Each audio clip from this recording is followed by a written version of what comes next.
Allow me to reintroduce myself. My name is Herb.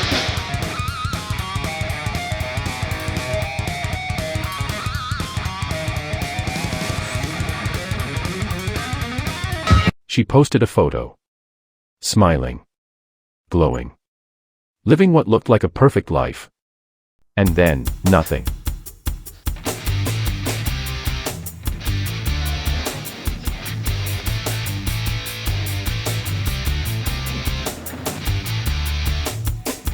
No calls. No texts. No answer at the door. Just silence. The kind of silence that, once it's broken, changes everything. Because when police finally walked through the front door of that Houston mansion on May 4, 2026, what they found inside was the kind of thing that makes seasoned officers go quiet for days. A woman. 2 children. And a secret that nobody, not her closest friends, not her business partners, not even her own family, saw coming. But here's the question that still haunts everyone who knew her: what really happened behind those closed doors? That answer is darker than anything you're expecting. Stay with me. Because if you click away before the end of this video, you are going to miss the most chilling part of this entire story. And I promise you, it changes everything. If this is your first time here, welcome. Hit that subscribe button right now and turn on your notifications. We cover real stories, real crimes, and the real psychological darkness that lives behind perfect lives. Drop a like if you believe every victim deserves their story told. And before we go any further, tell me in the comments, where in the world are you watching this from? I read every single one. Now, stay with me all the way to the end. Because I'm going to take you inside the life, the love, the success, and the final devastating hours of Vi Mitchell, a woman who built something extraordinary, only to have it destroyed by the one person who was supposed to protect her. We're going to talk about who she was. Who he was. The life they built together. The red flags hiding in plain sight. And the question that no one can answer: why? This is the story of Vi Mitchell. And it begins, the way most tragedies do, not with darkness, but with light. Picture Houston, Texas. One of the most vibrant food cities in America. A place where cultures collide on every corner, where a great meal can change your mood, your life, your whole outlook on the world. And right in the middle of that world, there was Vi Mitchell. Vi, pronounced T, was the kind of woman who walked into a room and rearranged it. Not loudly. Not aggressively. But with a presence that was impossible to ignore. She was 39 years old. Vietnamese American. Beautiful in the way that has nothing to do with appearance and everything to do with energy. She had a smile that could make a stranger feel like an old friend in 30 seconds flat. And she cooked. God, she could cook. Vi was the co-owner of a restaurant called Traveler's Table, a Houston gem that wasn't just a place to eat, but an experience. The kind of restaurant that food critics talk about in hushed, reverent tones. A place that celebrated global cuisine, cultural fusion, and the idea that a meal shared between strangers can become something sacred. She and her husband Matthew had built it together. And the Houston food scene, a notoriously tough crowd to impress, had taken notice. In September of 2025, less than a year before her death, Vi shared a glowing Instagram post. In it, she and Matthew had just been named Restaurateurs of the Year, Houston chapter. Read that again. Restaurateurs of the Year. In that post, she was beaming. Proud. Grateful. She tagged Matthew. She thanked the community. She talked about the journey. She looked like a woman at the absolute peak of her life. But here's what no one knew yet. That peak, that shining, beautiful summit, was also the edge. Now let me tell you about Matthew Mitchell. 52 years old. Vi's husband. The father of their 2 children. Her business partner. The man standing next to her in every photo, every milestone, every celebration. From the outside, Matthew looked like the dream husband. Successful. Stable. Devoted to the restaurant they'd built together. The kind of men who seemed to have it all and knew it. But age gaps in relationships carry stories that don't always get told out loud. Matthew was 13 years older than Vi. And in the years since they'd built Traveler's Table together, something had been shifting. Quietly. Slowly. Something that nobody around them could name, but looking back, some would say they could feel. But we'll get to that. Because first, you need to understand what I had that Matthew could never replace. She had light. The kind of light that draws people in. Her social media was a living testament to it. She posted regularly. Warmly. She shared moments from the restaurant, moments with her children, moments that made her followers feel like they were part of something. She was a mother who adored her babies with a fierceness you could feel through a screen. 8-year-old Maya. Sweet. Bright. The kind of little girl who makes teachers write extra long notes home about what a joy she is. And 4-year-old Max. The baby of the family. At 4 years old, he was probably still doing the thing little kids do, reaching for his mama's hand every time something scared him. She was their whole world. And they were hers. And then, the silence began. It was a babysitter who first noticed. Someone who was close enough to the family to know their rhythms. Close enough to know that they didn't just go dark. That wasn't her. She was responsive. She was present. She picked up the phone. But she wasn't picking up. Not that morning. Not that afternoon.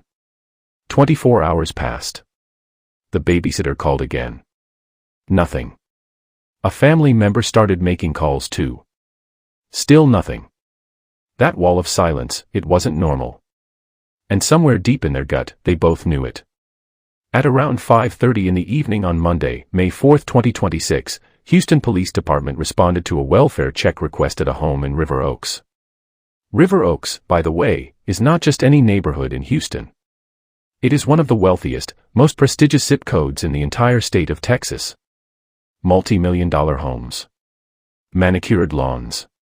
The kind of street where you don't hear sirens, because crime doesn't happen here. Except when it does. Except when it's already over before anyone knew it started. Officers arrived at the Mitchell residence.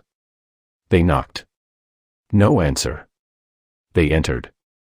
And inside that house, inside that beautiful, expensive, quiet home in one of Houston's most exclusive neighborhoods, they found a scene that none of them were prepared for. By Mitchell. 39 years old. Gunshot wounds. Maya. 8 years old. Gunshot wounds. Maxwell. 4 years old. Gunshot wounds. And Matthew Mitchell. 52 years old. A self-inflicted gunshot wound. All 4 members of the Mitchell family, gone. The house was still. The neighborhood was still. And outside, on social media, Dice's latest posts were still up. Still smiling. Still glowing. The contrast was unbearable. News broke fast.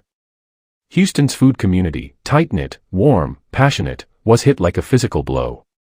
People who had eaten at Traveler's Table. People who had worked alongside Di. People who had followed her journey, cheered her success, sent her congratulations when she won Restaurateur of the Year.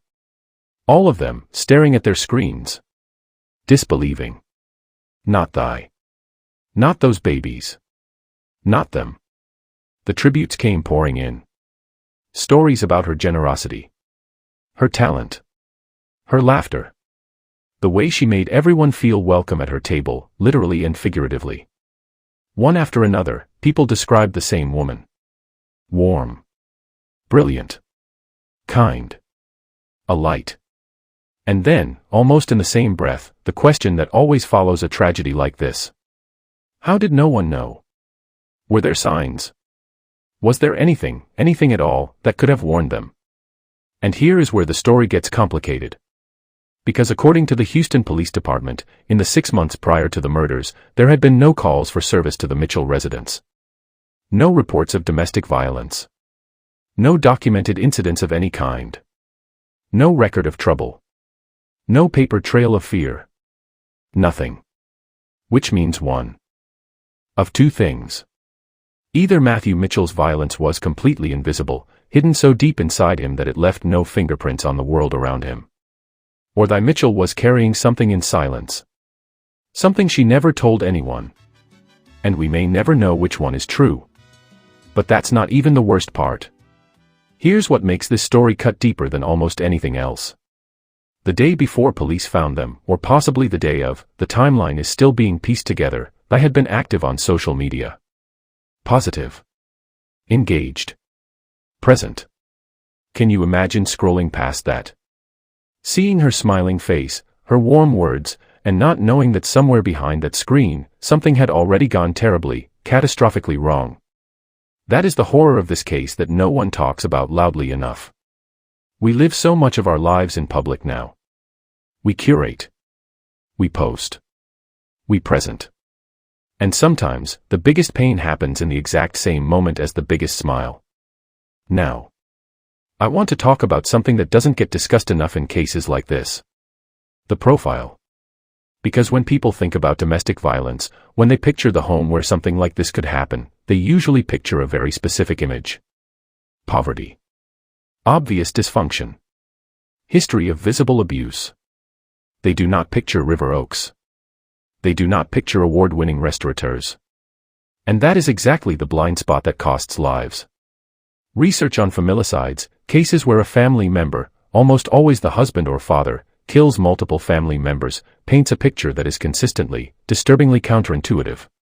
These cases often involve men who appear, on the surface, to be stable, successful, even loving. Men who, in the weeks or months before the crime, showed no overt signs of danger to outsiders, but who were, internally, building towards something. Sometimes it's financial pressure, hidden debt, a business on the verge of collapse that no one around them knew about. Sometimes it's a relationship rupture, a separation, a divorce conversation, the fear of losing control over someone they couldn't live without. Sometimes it's a psychological break that had been fermenting for years before it finally erupted. And sometimes, it's a combination of all three. We don't know which one applies to Matthew Mitchell. But we know the outcome. And the outcome tells us that whatever was happening inside that man, it had been building towards something catastrophic for longer than anyone realized. Think about that babysitter for a moment. The person who made that first call. Imagine being that person. Making the call to police. Waiting. Pacing. Telling yourself you're probably overreacting. And then getting the call back. And having the world you thought you knew collapse into something unrecognizable. That babysitter will carry the weight of that knowledge for the rest of their life. There is a specific, devastating kind of grief that belongs to people like that. And it is one of the many invisible casualties of a crime like this. Maya was 8. Let me just sit in that for a second, because I think we sometimes move past the victims too quickly in stories like this, racing toward the crime, the mystery, the psychology. But Maya was 8. She was in 2nd or 3rd grade. She probably had a best friend she talked about constantly. She probably had a favorite color, a favorite song, something she was really proud of being good at. She was somebody's whole world, and not just her mother's. She had teachers who knew her name. Classmates who sat next to her at lunch. A community of people whose lives were brighter because she existed. Max was 4. 4 years old. At 4, you don't understand what a mortgage is. You don't understand what stress is. You don't understand why grown-ups sometimes cry. You just know that you love your mom, and you want a snack, and the world feels safe because she's there. He had no idea. He had no idea what was coming. And that, more than anything else in this story, is what I cannot let go of. The innocence of those 2 children. The absolute, total innocence. By Mitchell was not a cautionary tale. She was a woman. A mother. A chef. A community builder. An award winner. A dreamer. A light. She showed up for people. She shared her table. She shared her culture. She shared herself. And she deserved so much more than what happened to her. So did Maya. So did Max. All 3 of them were stolen. Robbed by the one person who was supposed to protect them. That is the darkest truth of this story. Not the crime scene. Not the forensic details. The betrayal. The total, absolute, unforgivable betrayal of trust. The Traveler's Table still stands in Houston. The award that Thai and Matthew were given in September of 2025 still exists. Her Instagram profile still exists, full of warmth, full of food, full of life. And somewhere in River Oaks, there is a house that is quiet in the most devastating way imaginable. A house that used to hold a family. A house that held a dream. A house that held 2 children who deserved the whole world. And all of it, ended in silence. The kind of silence that once it's broken, changes everything. If you are in a relationship where something feels wrong, where the silence in your home isn't peaceful, it's heavy, please tell someone. Today. You do not have to be in immediate danger to call. You just have to feel like something isn't right. Mitchell cannot make that call anymore. But maybe someone watching this can. Thank you for watching all the way to the end. Hit the like button if this moved you. Subscribe if you haven't already, we tell these stories every week. Drop a comment and tell me, where are you watching from, and what part of this story hit you hardest. I'll see you in the next one. Stay safe. Stay present. And hold the people you love a little tighter tonight. Rest in peace, Mitchell. Rest in peace, Maya. Rest in peace, Max. You deserved so much more.